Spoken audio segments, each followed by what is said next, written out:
Welcome back, Gators, to the Who's at the Gates podcast. I, of course, am your host, KC Phoenix. We have the lovely, lovely Diana with me, and we have quite a few things to discuss and get into. Today was an interesting episode. I will say that I called it back a few episodes ago with Leslie and the whole Derek situation.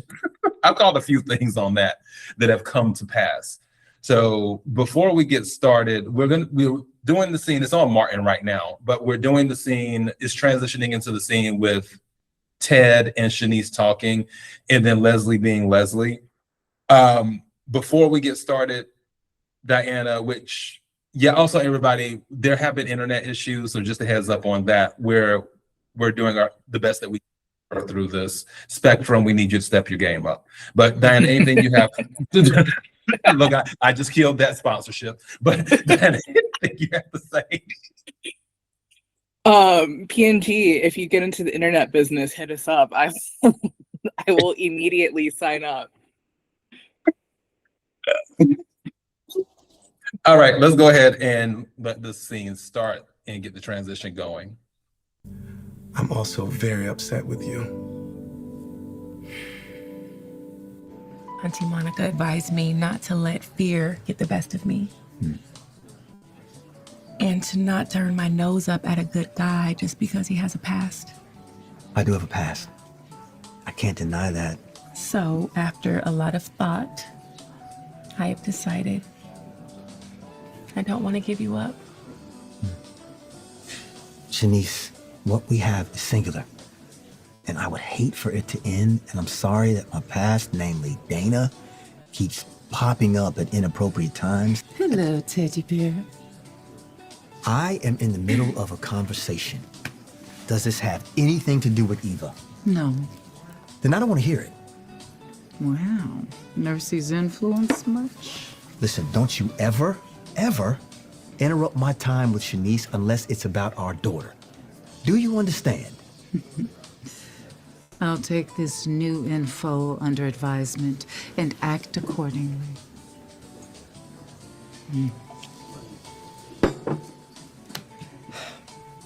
If we didn't have to get to the hospital for the presser, I would take you home and have a makeup sex marathon. I'm off this weekend. Don't make any plans. Shall we?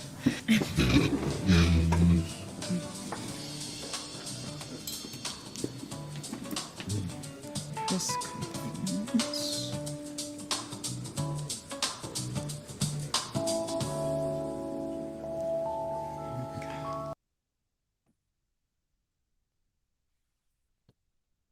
I want them to win so bad. Oh my God. Okay, I knew we were gonna have different opinions. Just you say your piece. But I do. I want them to win so bad, but I know it's not meant to be. So there's just like a few reasons for that. First of all, I do like them as a couple. Second of all, is if Nicole can have her happiness, especially with two men, then Ted should be able to have his happiness with one woman. Even though I know you're ready to just be like, well, he had two women at one point. Wow, I don't even sound like that. But also, where's the lie? What lie did you just tell? There's nothing but truth. I, in this scene, am just more disappointed in Shanice and the look that she gave him just because he, pulled up his pants and he's like, listen here, Leslie, no more of that. Only talk to me whenever you have the need to. He still gives her the opening. He's like, our daughter. Their daughter is a grown woman who can come to him directly. I don't understand what this need for co-parenting at the age of this old age. I don't get it. I don't understand why Shanice is so impressed. Because it's Leslie. He did nothing in my eyes. This scene was just a whole lot of nothing. Well, he drew a line. He's like, look, don't you talk to me when I'm spending quality time with Shanice unless it's about our daughter, period. So, and that's a big opening. That is a big opening for someone who give an inch, takes a mile. He gave her he did nothing. But that's fine. What else do you expect from Ted? He can't even talk to Shanice on his own. He needs to call in the troops. Reinforcements. Well, Shanice did at the beginning of this episode. Shanice did sort of semi call him out on that, like him deploying resources to, like sway her over or get her to cut him some slack or this or that or whatever that she was saying. So I'm like, okay, Shanice did recognize what he was doing with recruiting outside people to sort of fight his battles for him. And I think that might be also why she was more impressed that he did stand up on his own and finally quit being Mr. Nice Guy and said, okay, Leslie, we're not doing this anymore. Which, Diana, I don't know why you're not more impressed. That was your complaint, that nobody stands up to Leslie. That's what he just did. Shouldn't you be cheering from the sidelines? And then what happened after? She walked away. What happened? What happened in the scenes that followed? Well, we're about to get into that. Okay.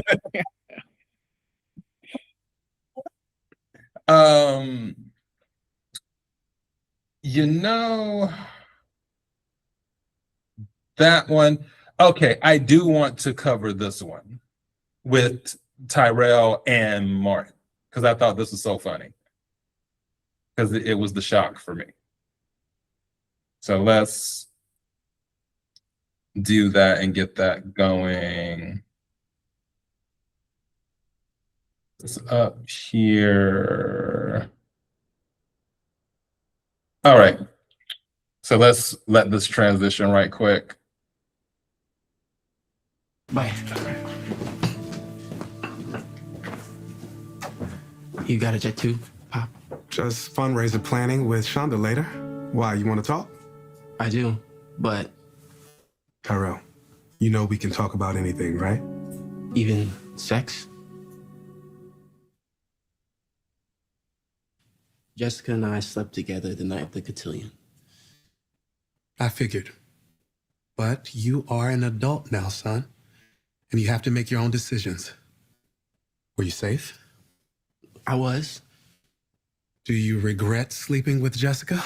No, I thought it would just be different than what I expected. A good different or a bad different? I guess I was just expecting some primal instinct to kick in. But I was so nervous. Jessica practically had to walk me through everything. And like you said, I'm grown. But I didn't feel like I was the man. You're putting a lot of pressure on yourself, son. First times are rarely this monumental event that we're led to expect. My first time was tragic. But I thought two guys would be easier since you know where everything is and what you're working with. My first time wasn't with a guy. It was with a girl. Your Majesty. Okay. Do I feel like this was TMI? That's a good question. I think it's good context. I mean, it's just like any other. I guess I would just imagine this just kind of like any other parent talking to their kid about, it's gonna be fine. It's gonna be awkward. Like, I don't know if it's necessarily TMI. Maybe the conversation was too late. I feel like parents have this conversation before it happens. Well, parents don't want to have that conversation. Like, parents don't feel comfortable talking to their kids about, like, my parents didn't. I think it was mentioned like one time about use protection or something like that. Like, I don't even remember.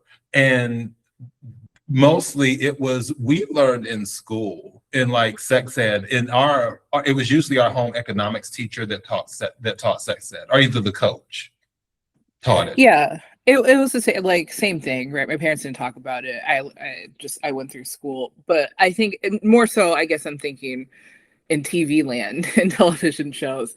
You know, a parent sees that their child is in a relationship, so they have that talk before things get too heated. But you know, here it just seemed like reverse. Like, hey, this happened, and Martin tells his story.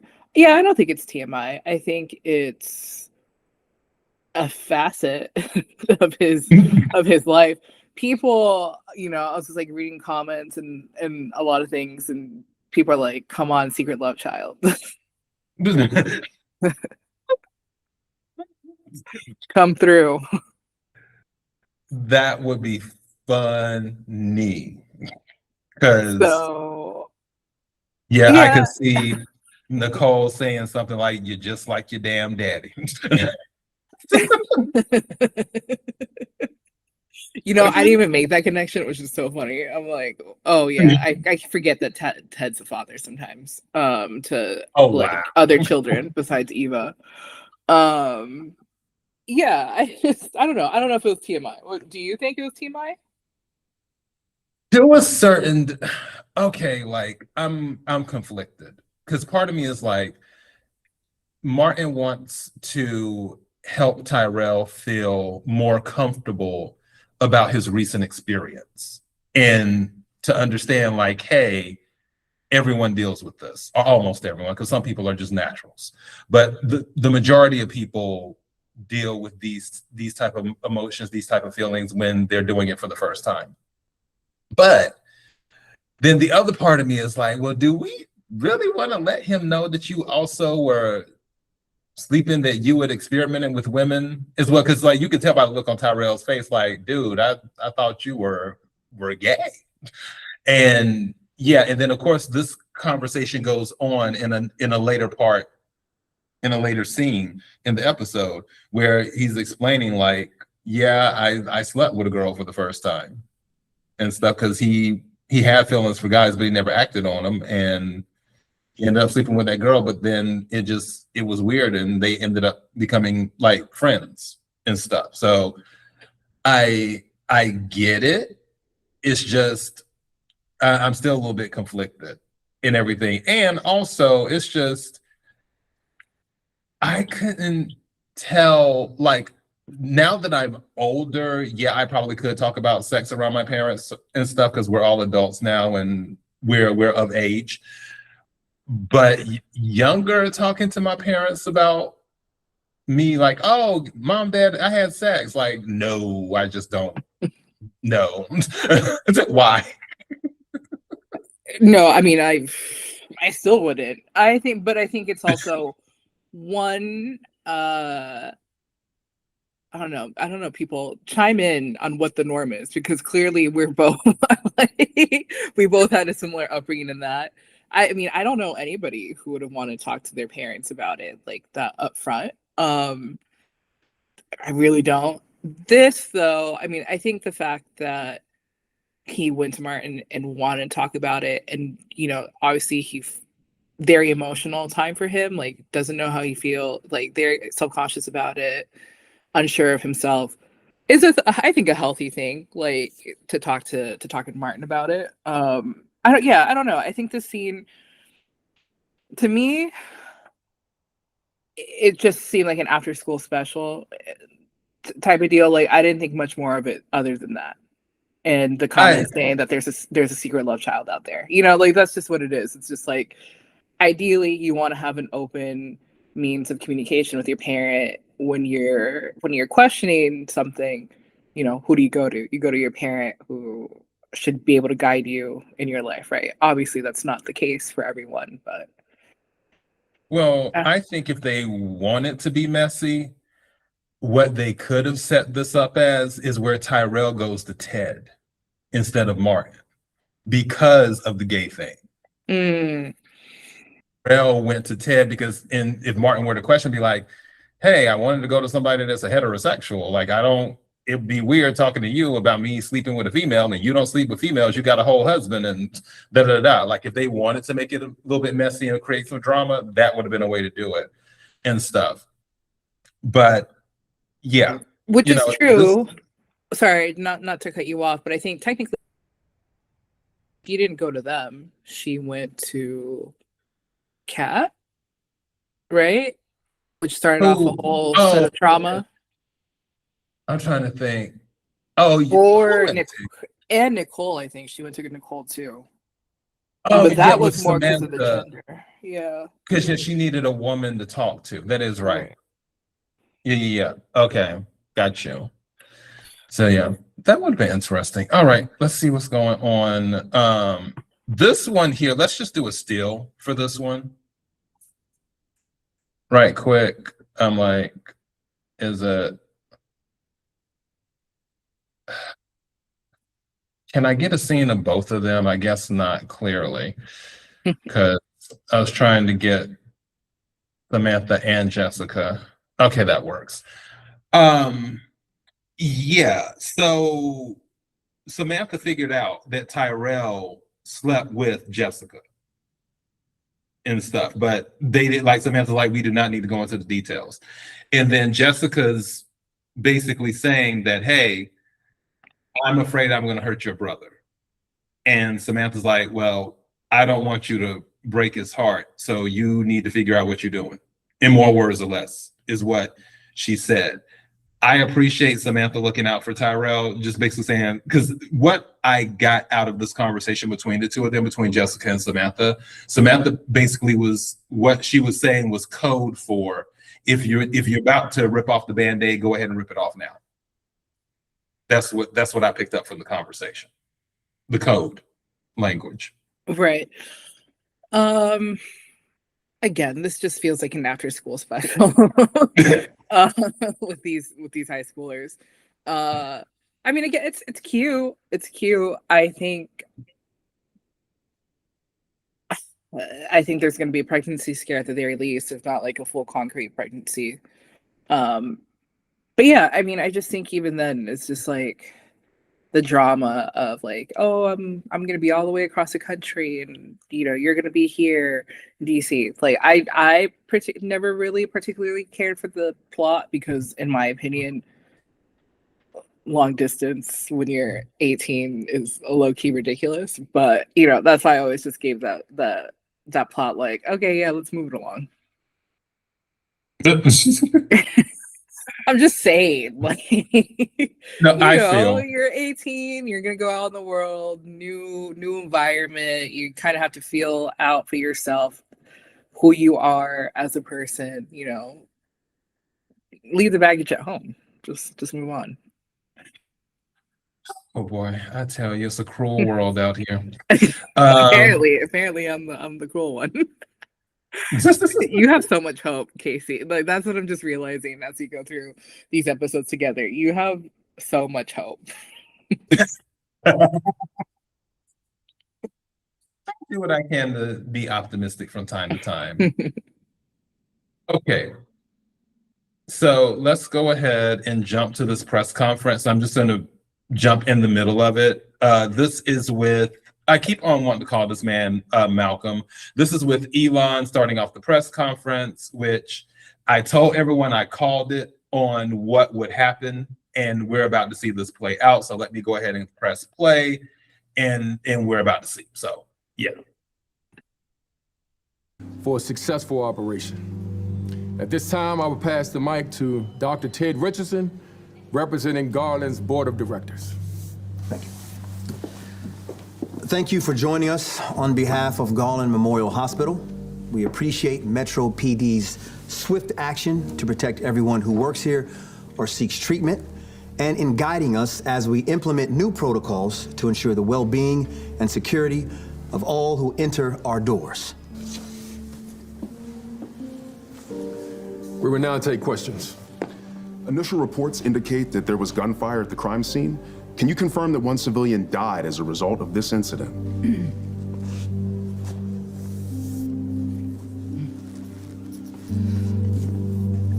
I'm Leslie Thomas, founder of the Phoenix Street Free Clinic. The deceased was a beloved member of our staff. And I want to make it crystal clear. that neither the employee nor my clinic was involved. My clinic is above reproach. I would like to say a few words about one of my favorite employees. He was honest. He was organized. And he was so diligent. And he cared. He cared for the community. And he will be dearly missed by his co-workers. And definitely by this circle of trust. Farewell, my friend. Oh, Teddy, Teddy.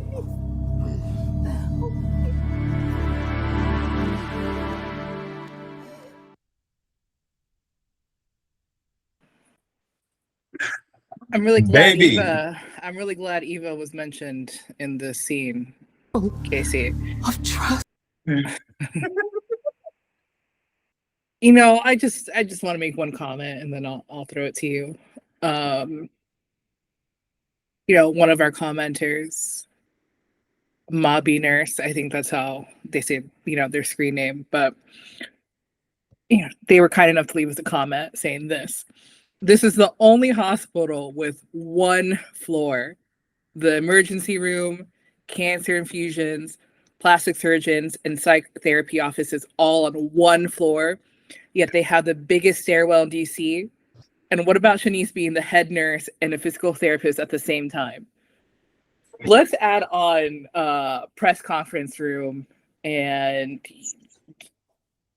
you know, like, what else? Oh, we have a WeWork in there because you have Naomi who sometimes works in there. You just have like casual meeting place there. What exactly do they do at this hospital? Why would they have this clown show here? That is just my one question. Questions and a lot of questions, but oh my goodness. Yeah, which I didn't even really notice that. I didn't think about it until that commenter said that. I'm like, wait a second. And I started thinking, I'm like, wow, that is the only floor that's ever been shown for the hospital. and now we're having press conferences here. Like, what is happening?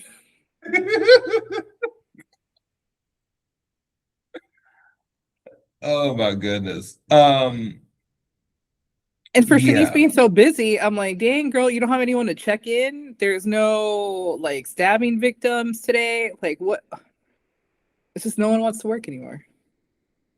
Yeah, that seems to be the case. I'm just like, yeah, it's a trip, but this whole press conference was a trip. But again, I called it. I said as soon as Derek died, or like right before Derek had died, I was like, what will be funny is if Leslie is at the funeral just falling all over the cast to get carrying on, which she's not at the funeral she won't be because Derek's father is planning on taking him away, but we'll get into that in a minute. But still, for the press conference, she falling all over the place, hugging Ted, her and Derek. Derek was her favorite employee or whatever, and she's waving him farewell and stuff. And I'm just like, Leslie is just too much. And I was just, when I tell you the scream I scrumped after watching that press conference. It's so ridiculous. It's so, she hated that man. I don't know if she ever even respected him. But when she started waving, she started saying bye, I was livid. I didn't even like Derek like that, but it was just like, girl, this is just too much. Where was Eva to say, Mama? Like, no, this is, oh my God. This is like the fact that he even stepped aside to like let her take the podium, ridiculous. I don't understand why people give her this leeway. But see, that's what it was interesting because it was kind of funny. Like Elon's looking at her, and then she gives him the look, and maybe he just is like, okay, we don't need to make a scene right here, and do that, like going back and forth and stuff. And he was like, okay, fine, whatever, just let her say her piece. And which, too, now, this I will say, if we're being fair, because Ted was there representing Garland, someone should have been there representing her clinic because her clinic was involved too. To be fair, did it need to be Leslie? Not necessarily. But someone did need to be there to do damage control, and they should have reached out to the clinic saying, hey, we're doing a presser about the incident. Can you send one of your representatives here? And doing that. And maybe they didn't do it because they knew Leslie would be the representative. Yeah, there's no winning, I guess, right? There's just no winning. Oh, my word. Okay, let's go ahead and yeah, that whole thing with, we can do a steal on this, I guess. So Mona found out that she has type 2 diabetes. And I guess this is another thing, like, one thing I will give this show is that they do try to educate people. I'm not so thrilled about the storyline that they're giving Mona, because at first, low key, when she was talking about, oh, I don't want to eat that, and then Jan was like, well, usually you don't avoid anything with icing. I was thinking that Mona was trying to start like some type of weight program or something because she was trying to impress Randy. That's what I was thinking at first.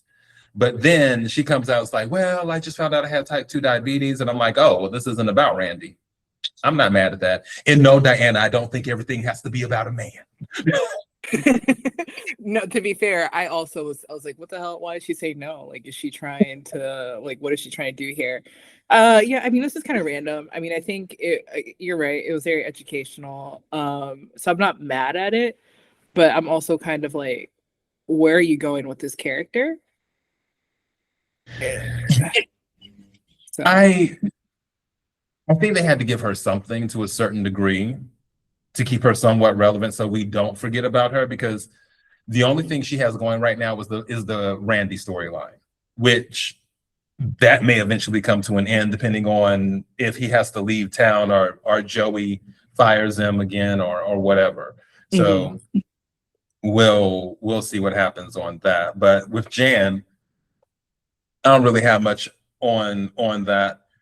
I mean, her having the conversation with Grayson, I've never seen a woman with like the worst intuition other than like Jan, like, or she's maybe just obsessed with men. Like, this is just ridiculous. Like, how do you think like every man is Ashley's savior? I don't get it. But yeah, her and Vanessa might have some similar a woman needs a man traits. And I could see that, but from, how can I say this? With Vanessa, it's more of she has to have someone physically by her side. I think with Jan probably believes, or not believes, she wants Ashley to have a man because she doesn't want Ashley to be alone.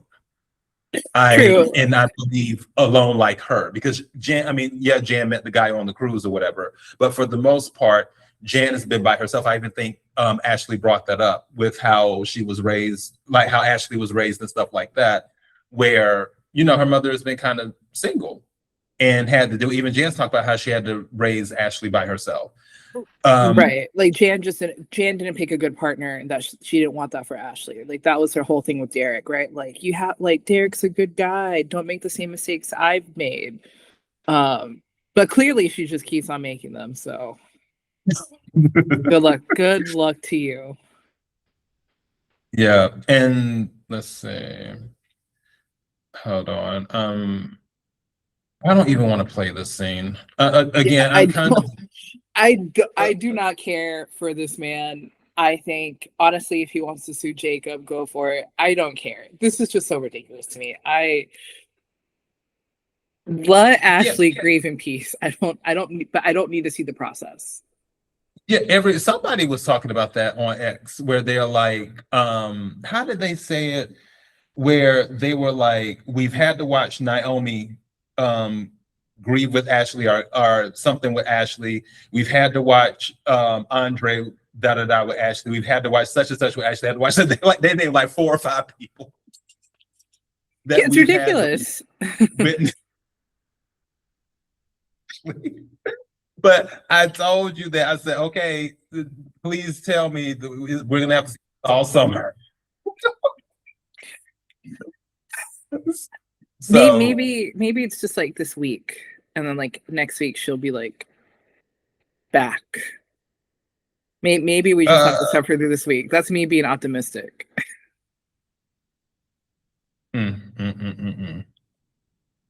Yeah, I guess it could be one of those things. We can Just we hope. can All we can do is hope. Yeah, but Derek's dad is out of order on that, how he's treating everybody and then blaming Jacob for Derek's death. No, Derek is the blame for his death. He should have minded his business. Mind the business that pays you. If Derek would have minded his business and just been like, okay, Grayson, we'll circle up about this later, but do whatever you got to do, but definitely circle back to me. Then Derek wouldn't have died. Jacob would probably be dead, and it would be what it is and stuff. So, yeah. But Derek decided not to mind his business. He went to a warehouse that he knew nothing about and decided to get involved in a whole situation that was way over his head. And this is the result. Take a lesson, people. All right, Okay, let's go ahead and you are not speaking at the eulogy. You will not go to the repast. Like, you are not. We won't call on you to say kind words. We will not call on you to make the speech. Don't like. Hold on. Let's see what else is going on here. Yeah, we're skipping past that. That's Jessica and Samantha again. That is. Oh, this was really sweet. Like Shanice has agreed with Ashley. Like, yeah, they named like 4 or 5 people that agreed with Ashley. Oh goodness. And I'm just like, okay. Yeah, so it was nice of Shanice to come over and bring Ashley something to eat, because she's like, you know what? When the hunger hits, it hasn't hit you yet, but when it hits, I want you to have something nutritious. That's what I'm saying. I like Shanice. Actually, I love Shanice. Shanice is just beautiful. She's well-rounded, well-spoken, hardworking. I really want something great for her. Also, I'm glad that they made her more part of the show, because at first she wasn't. She was just sort of like the nosy nurse in the background gossiping and listening for gossip. But it evolved into now she's become a fixture in certain people's lives at that hospital and outside of the hospital. And yeah, I like. Oh, go ahead. Sorry, I like Shanice. That's never been an issue. I just hate what they're doing, how they're forcing Ted on her. Yeah. Like, she has potential for. Why couldn't she be with Kyle? That would have been interesting. Right. A little thing, or Carlton. But no, Carlton would have been not now. Well, let me rephrase. If it would have been before her, like if her dating Ted never happened, then yes, with Carlton. But because now that she's dating Ted, and let's say it doesn't work out, if something didn't work out with Nicole and then Carlton went after Shanice, I'd be like, dude, it's on site. Yeah, no, I feel you. It's on site. Like, really? So, yeah. Okay, let's see. What do we have here? Don't care about that. I do want to capture this a little bit. Let me go. Let's see where this is at. Okay, I want to play this scene because there's a reason for it.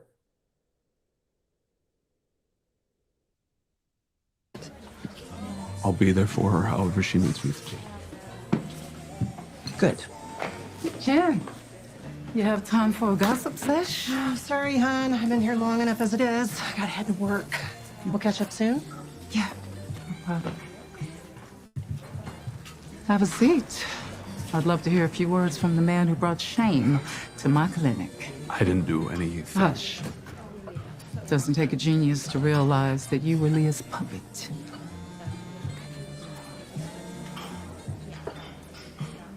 Hello.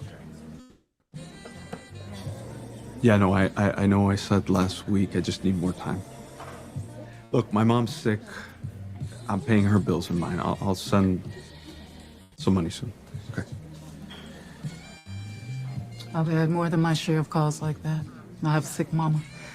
I know what hell it is to be cash-strapped with collection agents calling you all day and night.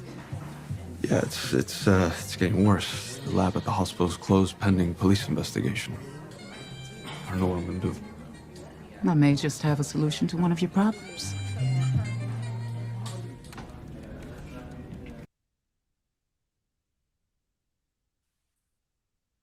Okay. I wanted to catch this scene and play it. This is one of those moments I've told you about, Diana, where Leslie does genuinely care about something. And I've noticed that there's usually a pattern where if somebody is having trouble making payments related to usually a medical issue for someone they love, that seems to be the trigger for Leslie that gets the heartstrings, gets people access to her heartstrings.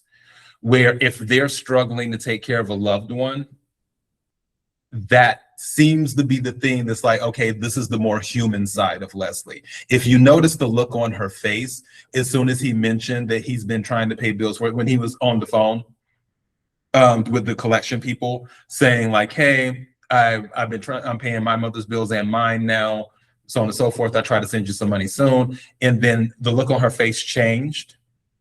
And it was like, oh, Leslie does care about this particular situation. Like she genuinely cares about it. It's just, like I said, there's some good parts to her. Now she'll always be a narcissist because that's just who she is.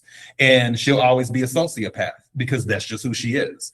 However, and this goes to a larger thing. Let's take this out even more. One thing, my mother and I were talking one time, and we were talking about like how people are complicated. And what the world doesn't realize sometimes that there are bad people out there who can still do good things. And that's the case with Leslie, where she's a bad person, but she still does good things sometimes. And this is another one of those moments where she's like, hey, I want to help. And having that conversation. But Diana, you got it. Yeah, I think that is technically where she's shown some humanity, right? Like you're right. The whole thing with Peaches, I think we didn't get to see the hospital opening, but apparently, even Derek was like, oh, we saw a side of Leslie that we never see because she was talking about, trying to make ends meet with Eva and, praying that, it wasn't an infection, that you didn't have to go to the doctor, that it wasn't another bill. I'm interested to see where this goes or what role she could possibly give Grayson at the hospital. Where I know what he's going to get. What is I know he's going to get. Eva's going to push for him to be manager because Eva doesn't want to do it. And then once Eva starts working with him, give it 3 months. Eva's going to be like, Mama, you just need to make him manager. Like, I want to work with Dad. Like, Mama, come on. So, yeah. I mean, if he does, good for him. He knows where things are stored. He doesn't need a tour. Yeah, I think I'm hoping this is just an example of Leslie being good for once. I don't disagree with you, right? Like, I think people do have the capacity to do good. It's just that she has her triggers, right? It's just that she can't help herself to be Leslie. Yeah. But that's why we love her. Well, I don't know about we. Diana's like, stop with this we stuff. Yeah. I'm like, well, it's a little too far. Oh goodness. Okay, we're almost through the episode. I'll cover this only because we covered him at the beginning. Let me see. Like, we'll do a steal. Okay, so Jessica is breaking up with Tyrell. I'll be honest, when she was like, when Tyrell was like, you're breaking up with me? And then how did she say it? She's like, well, yeah, but it's not because of that. Like, I still want to do that. It's just that we're being friends. And I'm like, wait a minute, girl, that sounds like harlot energy. Are you a harlot now? See, because you're like, okay, I'm breaking up with you right now, but I still want you to give me the D after we finish having this conversation. Jessica So- has always been a very self-assured character. You know, she knows what she wants. Because I'm just like, okay. And if I were Tyrell, I'd be like, I don't know if I should feel like I'm being complimented or insulted. Right. But poor Tyrell. In low key, I don't know why this just came to my mind. What if Tyrell ends up dating Chessie?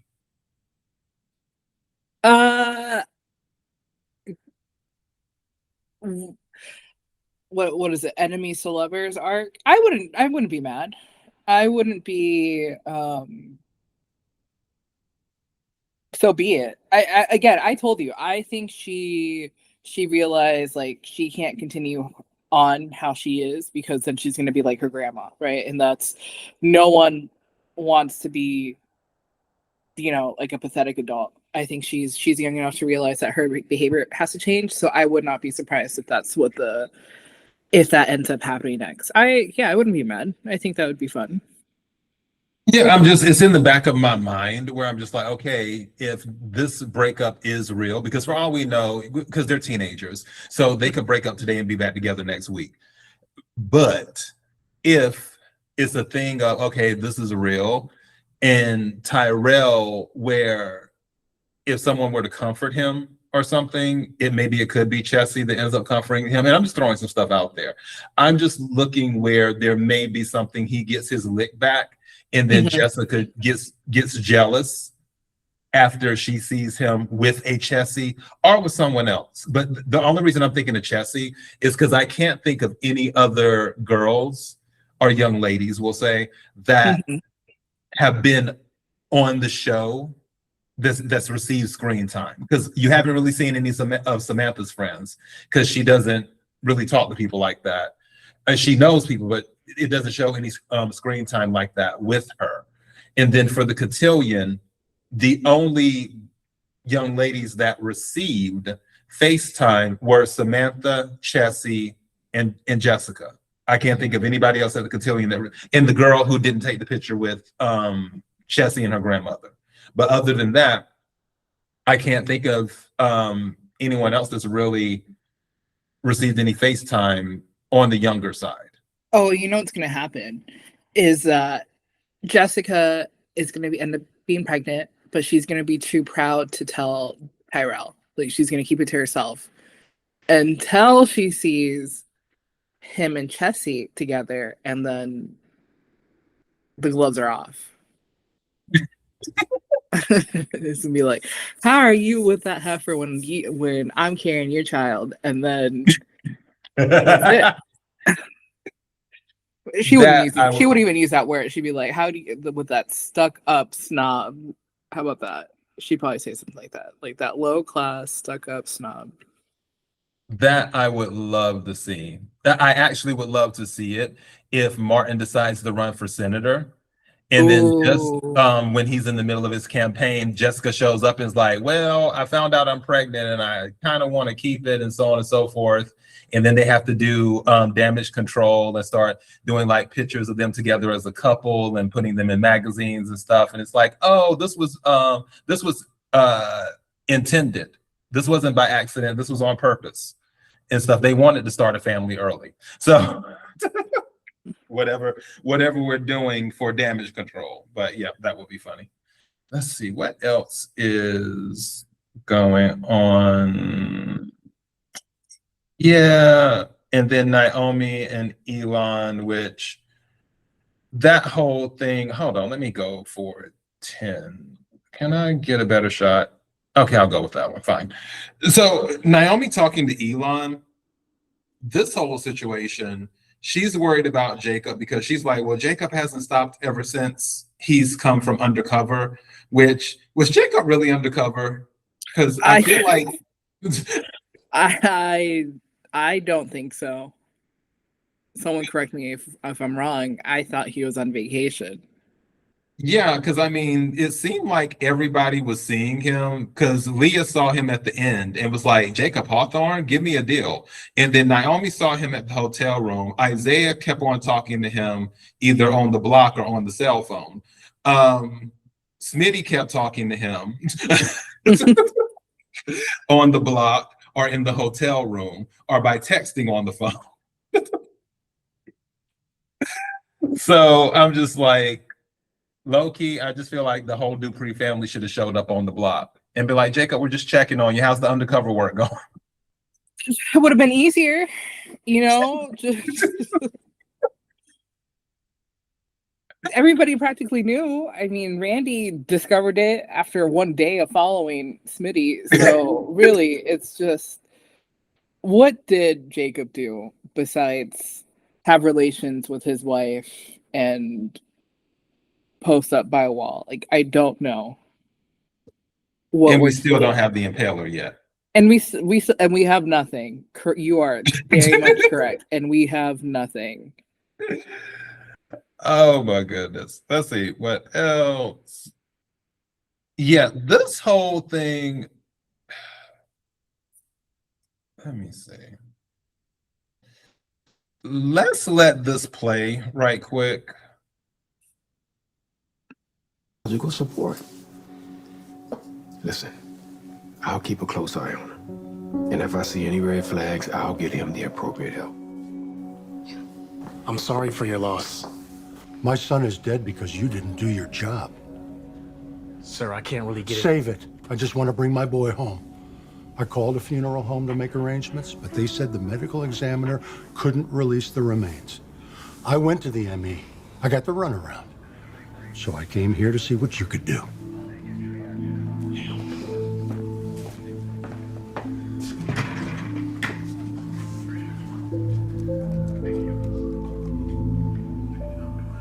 Unfortunately, the ME hasn't finished the documentation. And a homicide investigation reports can take longer to file. Just hate the idea of my boy alone on that metal table in that cold room. Like, if you leave me your number, I'll personally try to expedite the process.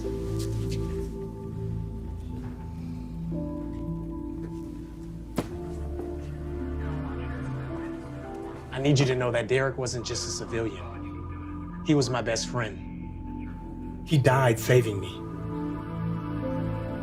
So he'll always be a hero to me.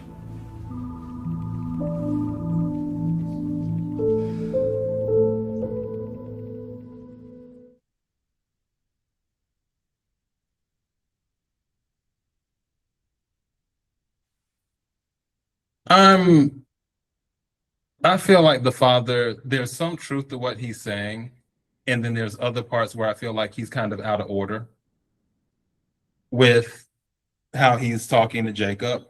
But that first sentence where it's like, my son is dead because you didn't do your job, I'm like, I'm not really detecting any lies in that statement. So yeah, but no, but yeah, but no. What is your thought on this final scene of the episode? I mean, I hope he sues them all for like wrongful death or something.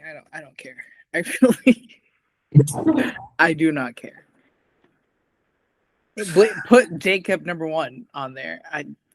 This is the thing. Jacob told everyone else, every other civilian in this world about this.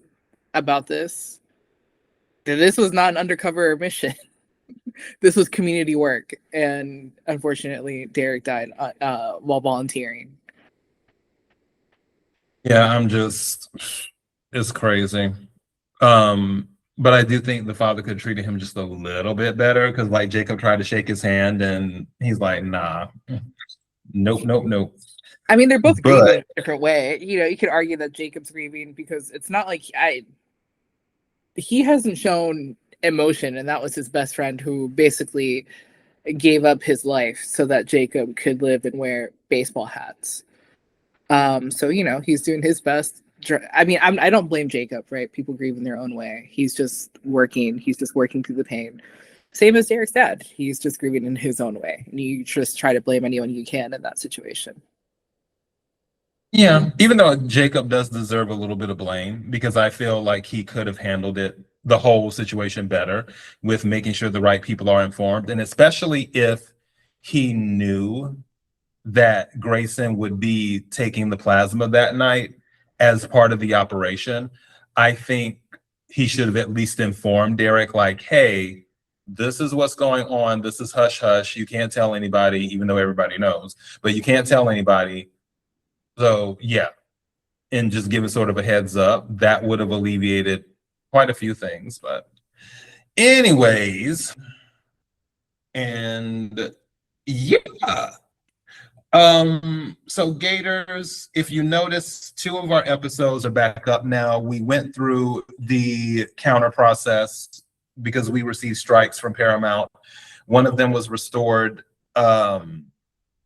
yesterday or either earlier this morning, and then it was yesterday, and then the other one was restored semi later today. They're actually, whoever did it is playing games in the CMS because they retracted the strike early and then put a claim back on the video to block it, but then I appealed that one again, so the video is now up live and stuff. So I think it was episodes 25 and 22 or 23 that we have of ours, so those are back up on YouTube now and playing. And we have 4 regular claims on our last 4 videos as well. Those have been released. So with the, like I said, the trains left the station, and we will keep going and bringing you our opinions and analysis of the Beyond the Gates TV show, which we enjoy doing very much. Diana, do you have anything before we close out? Paramount's coming to your door. That's all I have to say after this. After you airing out their business like this. I know I have to watch my back in these streets. Oh, you do. They got enforcers coming. If there's no episode 2 days from now, y'all, you know why. All right. Cool. Well, Gators, thank you very much, everyone. Don't forget to like, share, comment, and subscribe to the YouTube channel. Also, don't forget you can catch us on the Spotify platform, which is the main podcasting platform, but also you can catch us on Amazon Music and iHeartRadio. We are working to get set up on Apple as well for our podcast. There's been a few technical difficulties with that, but we should have that worked out hopefully within the next week or so. Thank you again, everyone. We appreciate you. Until next time. Bye.